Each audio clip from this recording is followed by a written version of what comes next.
Ποια η στάση των Εβραίων στα σχέδια των ΝΑΖΙ να εξαφανίσουν τον χριστιανισμό?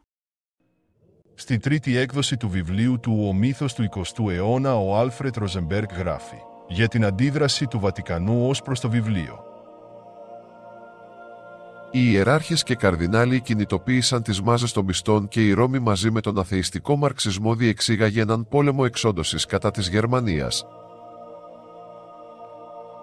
Η Ρωμαιοκαθολική Εκκλησία δεν αισθάνεται κανέναν φόβο μπροστά στον δαρβινισμό και φιλελευθερισμό, όμως η εθνικιστική αναγέννηση του Γερμανού τους φαίνεται επικίνδυνη και γι' αυτό η συμμαχία της με τους μαρξιστές είναι τόσο δυνατή.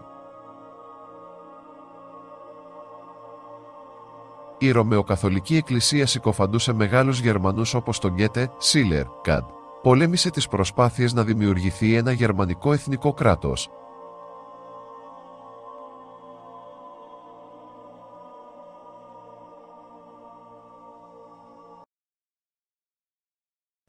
How would you describe Cologne in general and the Jewish population? Well, let me back up a little bit.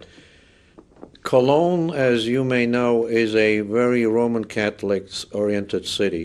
The rise of the Nazis in 1933 did not sit well with a lot of the people in Cologne because they were all Catholics. They all realized that what is now anti-Jewish later on is going to become anti-Catholic. There was really not very much of the vibrant anti-Semitism evident that you could have probably detected in some cities in Germany where the population was more Lutheran or Protestant. There was much more tolerance towards Jews than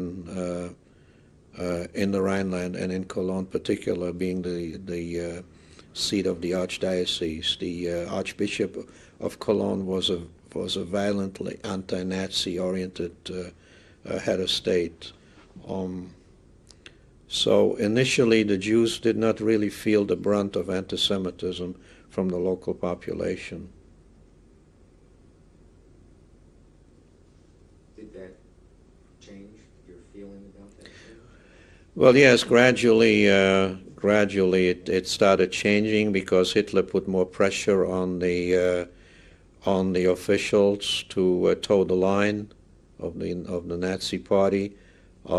People were thrown out of jobs if they did not toe the line, and sooner or later anti-Semitism started building up as in the mid-1930s and the late 1930s.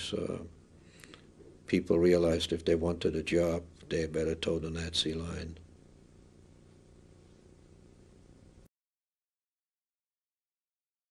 My name is Naomi Rappaport, Naomi-Rappaport, and today is January 30th, 1997.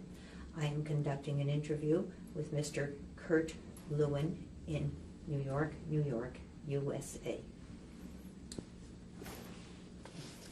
Good morning, Mr. Lewin. Good morning, Mrs. Rappaport. And thank you very much for welcoming us to your home and Oh, sharing your testimony with the Shoah Foundation.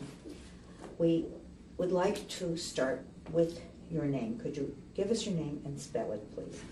My name is Kurt, K-U-R-T, Lewin, L-E-W-I-N. This is a picture of Andrew Graf Sheptytsky, Archbishop of Lviv and Metropolitan of Halič. He headed the Greek Catholic Church, which is a church of a Byzantine rite, however in union with Rome. He was a man of enormous compassion and humanity, a friend of the Jews, issued a pastoral letter protesting the killing and alerting his flock not to participate actively or passively in the horror. The title of the pastoral letter is "Thou Shalt Not Kill." What is the signature on that? Is it addressed to somebody? No, it's just his name. And how did you get the picture? I got it after the war. And he also has organized and inspired people in his church to save over 200 Jews, men, women, and children who were sheltered in the monasteries and other institutions of this church. Thank you. This is Clement Graf Szeptycki, brother of the Metropolitan and the general of the Studite order in which I lived during the war. He actually was responsible for sheltering and administration of this activity of Jews. This picture? I got it after the war. This is a picture of the monastery in which I lived in Carpathian Mountains on the borderline of Hungary. And these are the monks with whom I lived and the superior. Are you on that picture? No, I tried to avoid being photographed during that period. I could be recognized. The monastery, I lived there for a year. Very isolated place. The monastery was burned by the Germans and Hungarians retreating before the Red Army. The monks were deported to Germany. One night afternoon, I see a 200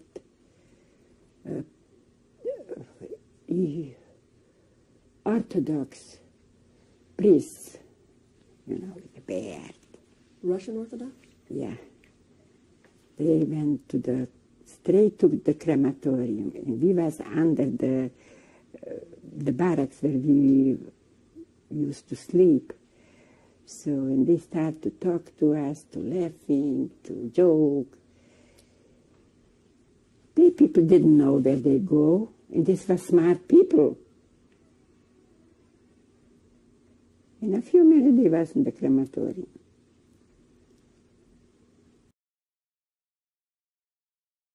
When I was in this pre-seminary, what happened when I first met German? Okay, I tell before that I was something like happy that change maybe coming. The first time when I met German soldier, I was in the pre-seminary. Oh, that was maybe 10 priests, other director, priest. We was dressed like clergy in long sutana, and that was big building. And suddenly, that was like war start September the 1st. That was maybe 3-4 days later. That was too far from Polish and German border. And German soldier coming to them and sang to us. And like that. We say, we know Polish, we Ukrainian, we let it, we storm, we shoot you, and start destroy it, open the doors to the chapel, destroy the chapel, go to our library, destroy. I mean, Mamma mia. Does mean German culture? Because I read in book, I study German. German is a high cultural people, you know.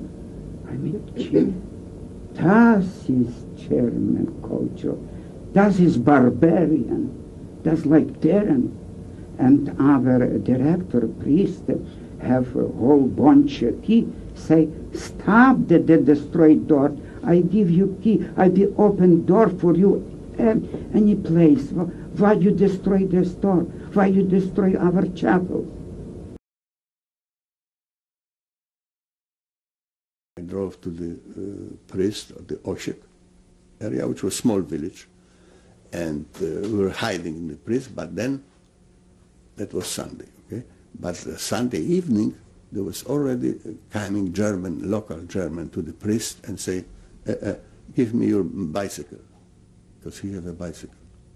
Bicycle. They took his bicycle. And then they were very rough to him, even one kicked him, And then he said, it's something I noticed is very rough coming.